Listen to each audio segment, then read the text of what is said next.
ప్రతి కరెంటు స్తంభానికి కూడా ఎల్ఈసి సిస్టమ్ తీసుకురావడం కానీ, సంపద తయారీ కేంద్రాలు కానివ్వండి, మరి పంట గుంటలు కానివ్వండి, మరి పంచాయతీ భవనాలు కానివ్వండి, మహిళా భవనాలకి చాలా పెద్ద ఎత్తున దేశంలోనే నెంబర్ 1 స్థానానికి ఆ రోజు చేస్తాం.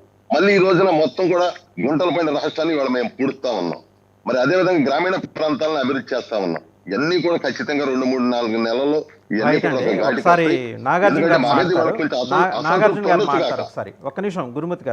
శాశ్వతం కాదు, తాత్కాలికమైంది.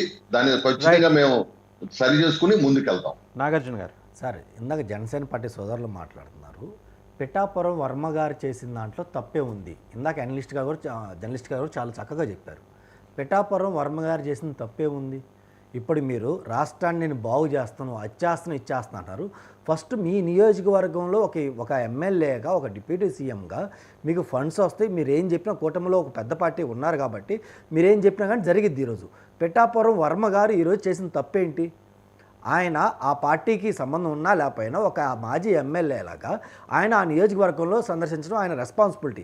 ప్రజా సమస్యలు తెలుసుకోవాల్సిన ఆయన బాధ్యత. ఈరోజు వెళ్ళి ప్రజా సమస్యలు తెలుసుకుంటున్నాడు.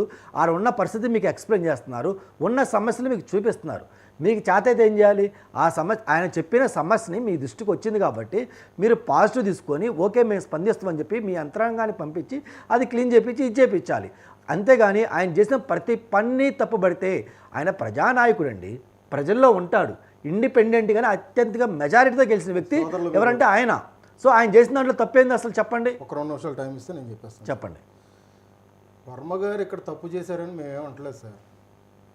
ప్రజాపక్షపాతి కాబట్టి ఆయన ఖచ్చితంగా ఆయన మంచిగా చేశాడు.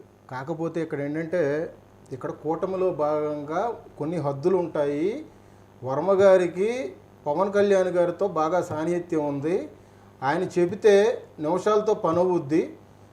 అట్లాంటిది ఆయనతో చర్చించకుండా, ఆయన అందుబాటులో లేకపోయినా అక్కడ లోకల్గా ఉన్న ఇన్ఛార్జి గారితో చర్చించకుండా ఈయన సోషల్ మీడియాలో పెట్టడం అనేది ఎంతవరకు? అది కూడా ఏంటంటే కూటమి పార్టీల విధి విధానాలని ఆయన వ్యతిరేకించినట్టే అవుద్ది ఖచ్చితంగా. ఇక్కడ వెనకాల టీడీపీ ఉందో, బీజేపీ ఉందో, జనసేన ఉందో, ఇదంతా కాదు. ఫస్ట్ ఆఫ్ ఆల్ ఏంటంటే, ఆయన గెలుపులో ఒక భాగమైనప్పుడు ఈయన చర్చించి మాట్లాడి ఇవన్నీ తీసుకోవాలి కదా. సో వేరే పార్టీలు చేస్తే అది వేరు. వర్మ గారు చేశారు కాబట్టి ఇక్కడ మేమేమంటున్నాము సార్, ఇప్పుడు చెప్పండి. పిఠాపురం ఇన్ఛార్జ్ ఎవరు? అంటే ఎమ్మెల్యే గారి తరఫున మాట్లాడే వ్యక్తి ఎవరు? అక్కడ ఆయన డిప్యూటీ సీఎం నాగబాబు గారు కూడా చూసుకుంటారు. ఇన్ఛార్జ్ ఎవరు సార్? ఇంతకీ పిఠాపురం ఇన్ఛార్జ్ ఎవరు? ఆయనతో ఉంది కాబట్టి ఆయన పిఠాపురం ఇన్ఛార్జ్ ఎవరు? ఇప్పుడు ఇబ్బంది ఆయనతో ఉంది కాబట్టి ఈయన ఇలాంటి వీడియోలు పెట్టుకున్నాడు. మీరు అందుబాటులో ఉంటారు కదా, ఆయన హైదరాబాద్లో ఉంటారు కదా, మరి ఏం చేస్తాడు పాప ఆయన? మీ దగ్గర ఆప్షన్స్ ఉన్నాయండి. ఒకటి, మీ పిఠాపురం వర్మ గారు సోషల్ మీడియా హ్యాండిల్ మూసేసుకోమని చెప్పటం, లేదా ఇన్ఛార్జిని అందుబాటులో తీసుకురావటం. ఇక్కడ వర్మ గారిని మేమేం తప్పట్టట్లేదు సార్. బట్ ఏంటంటే చెప్పి చేస్తే బాగుండేది. ఎవరితో చెప్పాలి? ఇప్పుడు వర్మ గారు మీరు మాట్లాడారు, నేను ఏమన్నా కదా, నేను టైం అయిపోతుంది.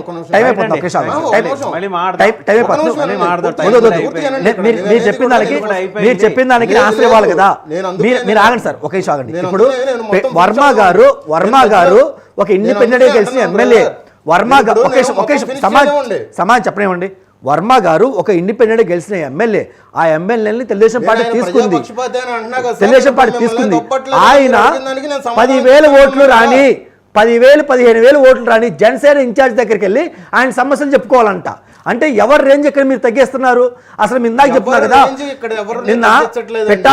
నిన్న మీరు జనసేన ఆవిర్భావ సభ జరిగిన జనసేన ఆవిర్భావ సభ జరిగినప్పుడు నాగబాబు గారు, అలాగే నాగార్జున గారు, లక్ష్మీకాంత్ గారు, అండ్ వెంకట గురుమూర్తి గారు, కృష్ణాంజనేయులు గారు, శ్రీకాంత్ గారు, అందరికీ ధన్యవాదాలు.